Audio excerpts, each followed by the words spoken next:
జగన్ గారి లాజిక్ కరెక్టే కదా.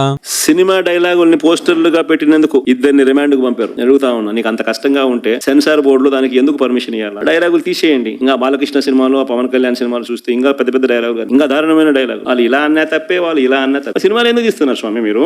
ఆపేసేయండి. ఇలాగొచ్చే నష్టపోయింది. అదే సినిమా డైలాగ్ రాసుకున్నాడు, పాట పాడితే పాడినాడు, డైలాగులు కొడితే కొట్టినాడు. ఇలాగొచ్చే నష్టమైంది ఏంటన్నా నేను? గుమ్మడికాయలు దొంగంటే భుజాలు తడుముకున్నట్టుగా ప్రతిదీ కూడా వాళ్ళు ఏమన్నా కానీ నిన్నే అన్నట్టుగా నువ్వు ఎందుకు బాధపడతా ఉండవు? 131 మందికి నోటీసులు ఇచ్చినారు. ప్రజాస్వామ్యంలో మంచి చేసి ప్రజల మనసులను గెలుచుకుని పాలన చేయాలి, అది సత్తా. అలా చేసి నువ్వు ఇలా అను, అది సత్తా. అంతే తప్ప నువ్వు అన్యాయమైన పాలన చేస్తూ నిన్ను ఎవడైనా ప్రశ్నిస్తే ఆడిట్టన్నాడు, వీళ్ళిట్టన్నారు, వాళ్ళు అట్ట మాట్లాడారు, ఇట్ట మాట్లాడారు అని చెప్పి తోసేయడం, స్టేషన్ లో పెట్టడం ఏమిటి? హిట్ అయిన సినిమాల్లో డైలాగ్స్, సాంగ్స్ పాపులర్ అవడం, వాటిని జనాలు డైలీ లైఫ్స్ లో వాడడం అనేది నేచురల్. అసలు విషయాలని పక్కన పడేసి వాటి మీద దృష్టి పెట్టడం ఏంటి? అంతగా పబ్లిక్ కి ప్రాబ్లం అనిపించుంటే ఆ డైలాగ్స్, సెన్సార్ బోర్డు వాళ్ళు ఆ మూవీలో ఆ డైలాగ్స్ సెన్సార్ చేసి ఉండాల్సింది, ఎందుకు చేయలేదు?